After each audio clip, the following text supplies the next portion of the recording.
Hello दोस्तों, आप सबका स्वागत है। आज हम देखने वाले हैं एनसीईआरटी कक्षा 11 की ज्योग्राफी की जो पुस्तक है उसमें से एक टॉपिक है अपवाह तंत्र, वो देखने वाले हैं। नीचे दिए गए कथनों पर विचार कीजिए और असत्य कथन आपको छांटना है। बड़ी नदियों के जल ग्रहण क्षेत्र को जल संभर कहते हैं। छोटी नदियों एवं नालों द्वारा अपवाहित क्षेत्र को नदी द्रोणी कहते हैं। नदी द्रोणी या जल संभर के एक भाग में परिवर्तन का प्रभाव अन्य भागों या पूर्ण क्षेत्र में देखा जा सकता है। असत्य कथन कौन से? 1 और 2 दोनों ही असत्य हैं। बड़ी नदियों के जल ग्रहण क्षेत्र को जल संभर कहते हैं, ये भी असत्य है। और छोटी नदियों और नालों द्वारा अपवाहित क्षेत्र को नदी द्रोणी कहते हैं, ये भी असत्य है। सत्य कौन सा है? नदी द्रोणी या जल संभर के एक भाग में परिवर्तन का प्रभाव है वो अन्य भागों या पूर्ण क्षेत्र में देखा जा सकता है, ये सत्य है। अगला क्वेश्चन, हिमालयी अपवाह तंत्र में शामिल नदियों के द्वारा निम्न में से कौन सी स्थलाकृतियों का निर्माण किया जाता है? जो हिमालय अपवाही तंत्र में जो शामिल नदियां हैं वो नदियां कौन कौन सी स्थलाकृतियों का निर्माण करती हैं? वी आकार की घाटियां, छिप्रिकाएँ, समतल घाटी, गुफित वाहिकाएँ, डेल्टाई मैदान।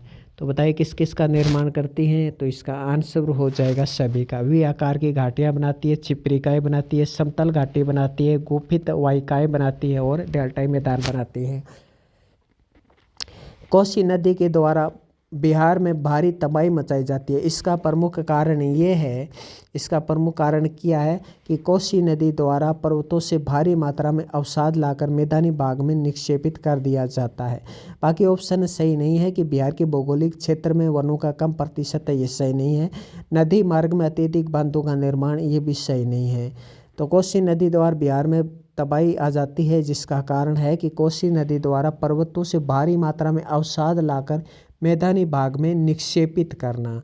इस तरह के जो टर्मिनल वर्ड्स होते हैं, निक्षेपित करना, अवसाद वगैरह, इस तरह के जो वर्ड होते हैं वो आपको अच्छे से याद करने होंगे। आगे देखिए, हिमालय पर्वत श्रृंखला की किन 2 श्रेणियों के बीच सिंधु नदी अपवाहित होती है? तो बताइए किन 2 श्रेणियों के बीच सिंधु नदी गुजरती है? तो इसका आंसर हो जाएगा लद्दाख और जास्कर के बीच से होकर सिंधु नदी गुजरती है। निम्न में से सिंधु की कौन सी सहायक नदियां सुलेमान श्रेणियों से निकलती हैं? सिंधु की सहायक नदियां हैं लेकिन ये सुलेमान श्रेणियों से निकलती है। तो इसका आंसर हो जाएगा गोमल, तोची और बीबोआ। गोमल, तोची, बीबोआ, ये सुलेमान श्रेणी से निकलती है। गोमल, तोची, बीबोआ। निम्न में से कौन से कथन सत्य हैं? भारत में सिंधु नदी जम्मू कश्मीर और पंजाब राज्य में बहती है। चिनाब सिंधु की सबसे बड़ी सहायक नदी है। तो बताइए कौन से कथन सत्य हैं? तो इसका आंसर हो जाएगा केवल 2।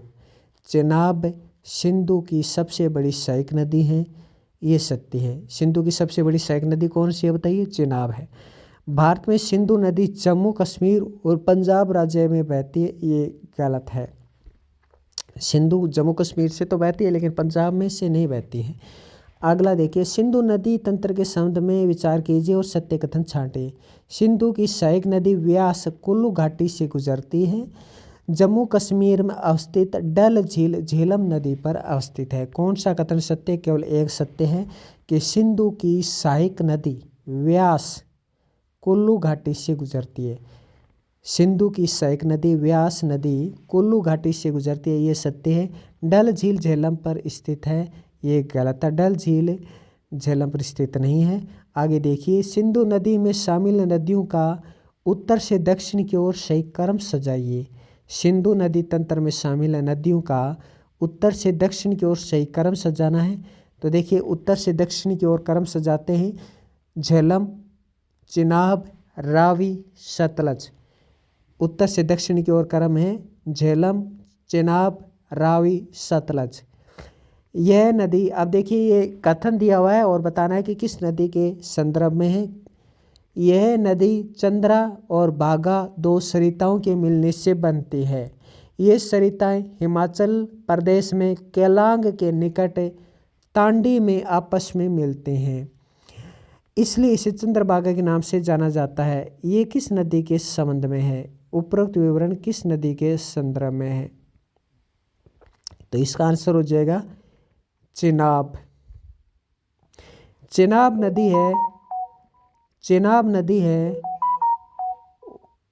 चंद्रा और बागा दो सरिताओं के मिलने से बनती हैं। ये सरिताएं हिमाचल प्रदेश में केलांग के निकट तांडी में आपस में मिलती हैं, इसलिए इसे चंद्रभागा के नाम से जाना जाता है। कहाँ मिलती है? केलांग के निकट तांडी में आपस में मिलती है, ये भी याद रखना है। मतलब जो आपको कोई कथन दिया जाए ना किसी नदी के संदर्भ में, वो कथन भी एक अच्छे से याद होना चाहिए, उस कथन से भी क्वेश्चन बन जाता है।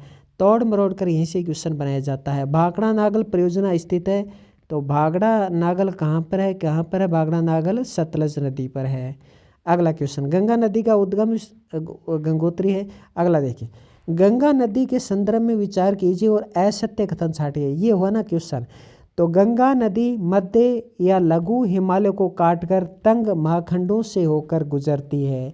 गंगा नदी हरिद्वार के पास पर्वतीय भाग को छोड़कर मैदानी भाग में प्रवेश करती है। पेरम द्वीप के समीप ये नदी बंगाल की खाड़ी में जा मिलती है। कौन से कथन असत्य हैं? तो केवल 3 नंबर असत्य है, बाकी सत्य हैं कि गंगा नदी मध्य या लघु हिमालय को काटकर तंग महाखंडों से होकर गुजरती है। गंगा नदी हरिद्वार के पास जो पर्वतीय भाग है उनको तो छोड़ देती है और मैदानी भाग में प्रवेश कर जाती है। तो 1 और 2 सत्य हैं, 3 नंबर असत्य हैं कि पेरम द्वीप के समीप, ये गलत है। आगे देखिए, नीचे दिए गए कथनों पर विचार कीजिए और सत्य कथन छांटिए। सोन नदी गंगा की सबसे पश्चिमी और सबसे लंबी सहायक नदी है। सही है क्या ये? महानंदा गंगा की एक महत्वपूर्ण सहायक नदी है जो गंगा के बाएं तट पर मिलने वाली अंतिम सहायक नदी है। कौन सा कथन सत्य है? तो केवल 2 नंबर कथन सत्य, 1 नंबर गलत है, क्योंकि गंगा की सोन नदी गंगा की सबसे पश्चिमी और सबसे लंबी सहायक नदी है, ये गलत है। महानंदा गंगा की एक महत्वपूर्ण सहायक नदी है, सही है। महानंदा किसकी सहायक नदी है? गंगा की सहायक नदी है। आगे क्या कहता है? महानंदा गंगा के बाएं तट पर मिलने वाली अंतिम सहायक नदी है, तो ये भी सत्य है। तो केवल 2 सत्य है। अगला क्वेश्चन, निम्न में से कौन सी यमुना की सहायक नदी है? सिंध, चंबल, केन, हिंडन। यमुना की सहायक नदी बताना है आपको, सिंध, चंबल, केन, हिंडन। तो इसका आंसर हो जाएगा ये सभी। सिंध भी यमुना की सहायक नदी है, चंबल भी यमुना की सहायक नदी है, केन और हिंडन ये भी यमुना की सहायक नदियां हैं। निम्न में से कौन से कथन सत्य हैं? यमुना की अधिकतर सहायक नदियां विंध्याचल और कैमूर पर्वत श्रेणियों से निकलती है। यमुना की अधिकतर सहायक नदियां विंध्याचल और कैमूर पर्वत श्रेणियों से निकलती है, ये सत्य है क्या? आगे देखेंगे। बनास चंबल की एकमात्र मुख्य सहायक नदी है जो विंध्याचल पर्वत श्रेणी से निकलती है। चंबल नदी अपने उत्खात वाली भू आकृति के लिए प्रसिद्ध है। कौन से कथन सत्य हैं? केवल 1 और 3 सत्य है। क्या सत्य है? 1 में कि यमुना की अधिकतर सहायक नदियां विंध्याचल और कैमूर पर्वत श्रेणियों से निकलती है, ये बात सत्य है। चंबल नदी उत्खात भूमि के लिए जानी जाती है, ये बात भी सत्य है। लेकिन बनास चंबल की एकमात्र मुख्य सहायक नदी है जो विंध्याचल पर्वत से निकलती है, ये बात गलत है, क्योंकि ऊपर तो लिखा हुआ है नहीं, बनास चंबल की एकमात्र मुख्य सहायक नदी है जो विंध्याचल पर्वत से निकलती है, ये बात गलत है। क्योंकि सिर्फ बनास ही एकमात्र ऐसी नदी नहीं है जो चंबल की विंध्याचल पर्वत से निकलती है। बनास के अलावा कुछ नदियाँ और भी हैं जो विंध्याचल पर्वत से निकलती हैं, इसलिए ये कथन ये गलत है। अगला देखिए, निम्न में से कौन सी गंगा की सहायक नदी है? गंडक, रामगंगा, सोन, वैनगंगा। तो इसका आंसर हो जाएगा गंडक, रामगंगा, सोन। गंडक, रामगंगा, सोन गंगा की सहायक नदी है, वैनगंगा नहीं है। आगे देखिए ये कथन किस नदी के संदर्भ में है? आजकल इस तरह के क्वेश्चनों का प्रचलन हो गया है। इस नदी का उद्गम कैलाश पर्वत श्रेणी में मानसरोवर झील के निकट चेमायुंगडुंग हिमनद से होता है। यहाँ से ये पूर्व दिशा में अनुदिद्रीय रूप में बहती हुई नामचा बरुआ शिखर के पास पहुंचकर अंग्रेजी के यू अक्षर जैसा मोड़ बनाकर भारत में प्रवेश करती है। अब देखो यहाँ तक तो सरल है कि ये नदी कैलाश पर्वत श्रेणी में मानसरोवर झील के निकट चेमा युंगडुंग हिमनद से निकलती है, ये सबको पता है। लेकिन ये फिर कहाँ से निकलती है? फिर ये पूर्व दिशा में प्रवेश करती है। कहाँ? पूर्व दिशा में प्रवेश करके अनुदैर्ध्य रूप में बहती हुई, पूर्व दिशा में प्रवेश करके किस रूप में बहती है? पूर्व दिशा में बहते हुए, अनुदैर्ध्य रूप में बहते हुए नामचा बरवा शिखर के पास पहुंचकर अंग्रेजी का यू जैसा अक्षर बना लेती है। किसके पास पहुंचकर? नामचा बरवा के पास पहुंचकर। ये नदी कौन सी है? तो ये नदी है ब्रह्मपुत्र नदी। आगे देखिए, निम्न से कौन सी नदियां ब्रह्मपुत्र की सहायक नदियां हैं? तो देखिए ब्रह्मपुत्र की ये सभी सहायक नदियां हैं। रांगो सांगपो, दिबांग, लोहित, मानस, ये चारों नदियां ब्रह्मपुत्र की सहायक नदियां हैं। रांगो, सांगपो, दिबांग, लोहित, मानस, ये ब्रह्मपुत्र की सहायक नदियां हैं। आगे देखिए, भारत में अपवाह क्षेत्र के आधार पर नदियों को घटते हुए क्रम में व्यवस्थित कीजिए। ये नदियां दी हुई है, इनको घटते हुए क्रम में व्यवस्थित करना है, वो भी अपवाह क्षेत्र के आधार पर। तो देखिए करते हैं अपवाह क्षेत्र के आधार पर घटते हुए क्रम में व्यवस्थित। देखिए घटते हुए क्रम में करना है, अर्थात सबसे ज़्यादा किसका है, उससे कम किसका है, उससे कम किसका, इस तरह से। तो इसमें सबसे ज़्यादा अपवाह क्षेत्र है गंगा नदी का, तो गंगा नदी आ जाएगी। फिर है सिंधु नदी का, गंगा के बाद है सिंधु आ जाएगी, सिंधु के बाद ब्रह्मपुत्र आ जाएगी और फिर कावेरी आ जाएगी। तो गंगा, सिंधु, ब्रह्मपुत्र, ऐसे में एक फिल्म थी क्या शायद, गंगा, सिंधु, ब्रह्मपुत्र, फिर कावेरी आ जाएगी। तो ये अपवाह क्षेत्र का घटता हुआ क्रम है। आगे देखिए, एक तरफ कथन है, कारण है, कथन कारण वाला है। तो देखिए प्रायद्वीपीय अपवाह तंत्र हिमालयी अपवाह तंत्र से पुराना है। सत्य है क्या? कि प्रायद्वीपीय अपवाह तंत्र हिमालयी अपवाह तंत्र से पुराना है। कारण देखिए, प्रायद्वीपीय नदियाँ प्रौढ़ावस्था में है तथा इन नदियों की घाटी चौड़ी तथा उथली हुई है। क्या प्रायद्वीपीय नदियाँ प्रौढ़ावस्था में हैं? क्या प्रायद्वीपीय नदियाँ की घाटी चौड़ी और उथली हुई है? बताइए, कथन और कारण दिया हुआ है, तो इसका आंसर हो जाएगा कथन और कारण दोनों सही हैं और कारण कथन की सही व्याख्या करता है। देखिए कथन है प्रायद्वीपीय अपवाह तंत्र हिमालयी अपवाह तंत्र से पुराना है, क्योंकि प्रायद्वीपीय नदियाँ प्रौढ़ावस्था में और इन नदियों की घाटी चौड़ी और उथली हुई है। आगे देखिए, प्रायद्वीपीय नदियों की विशेषताओं के संदर्भ में विचार कीजिए और सत्य कथन बताइए। प्रायद्वीपीय नदियाँ अपना मार्ग बदलती रहती है। प्रायद्वीपीय नदियाँ विसर्पों का निर्माण नहीं करती हैं। प्रायद्वीपीय नदियाँ अपने मुहाने पर डेल्टा का निर्माण करती है। प्रायद्वीपीय नदियों की अपवाह द्रोणियाँ आकार में अपेक्षाकृत छोटी होती हैं। तो बताइए कौन से कथन सत्य है? इसमें 2, 3, 4 सत्य है। देखिए प्रायद्वीपीय नदियाँ अपना मार्ग बदलती रहती हैं, ये बात सत्य नहीं है।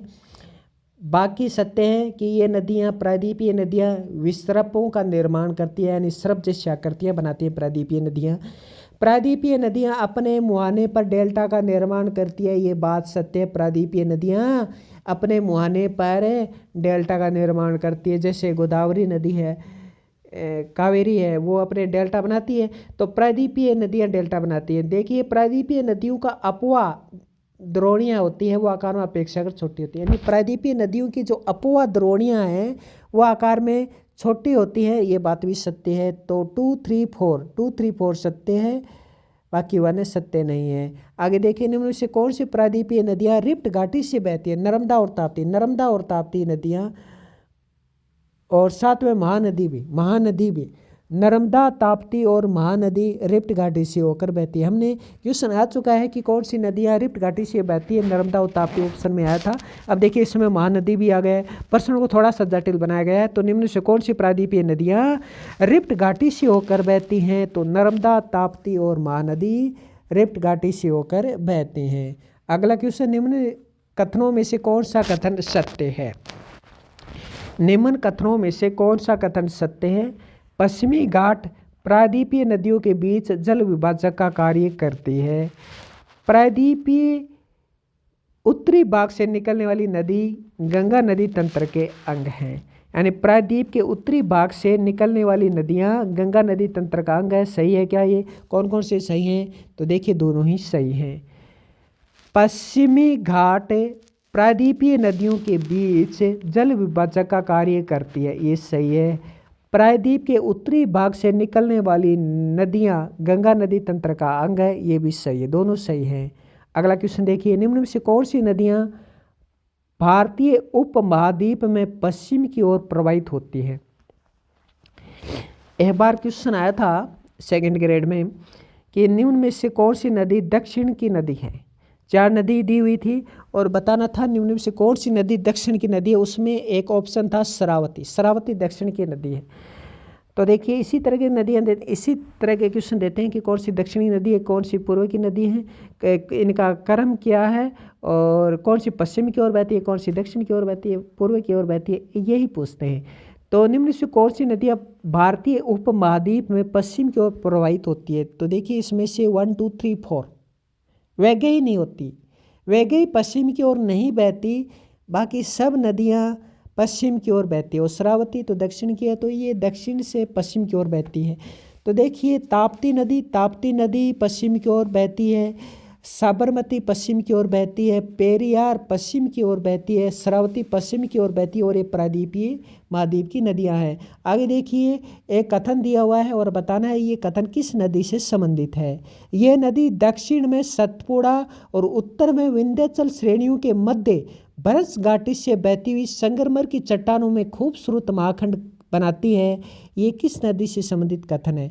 देखिए एक नदी है जो दक्षिण में सतपुड़ा और उत्तर में विंध्याचल श्रेणियों के मध्य से गुजरती है। सतपुड़ा और विंध्याचल श्रेणियों के मध्य से गुजरती है और भरस घाटी से बहती हुई संगमरमर की चट्टानों में खूबसूरत महाखंड बनाती है। बहुत बड़ा खड्डा बनाती है ये नदी और सतपुड़ा और विंध्याचल श्रेणियों के मध्य से गुजरती है। तो इस नदी का नाम क्या है? नर्मदा नदी। नर्मदा नदी सतपुड़ा और विंध्याचल श्रेणियों के मध्य से बहती हुई, यानी नर्मदा भरस घाटी से बहती है। पहली बात तो ये सतपुड़ा और विंध्याचल श्रेणियों के मध्य से बहती है और महाखंड का निर्माण करती है। ये नर्मदा नदी है। अगला क्वेश्चन, सरदार सरोवर परियोजना स्थित है नर्मदा नदी पर।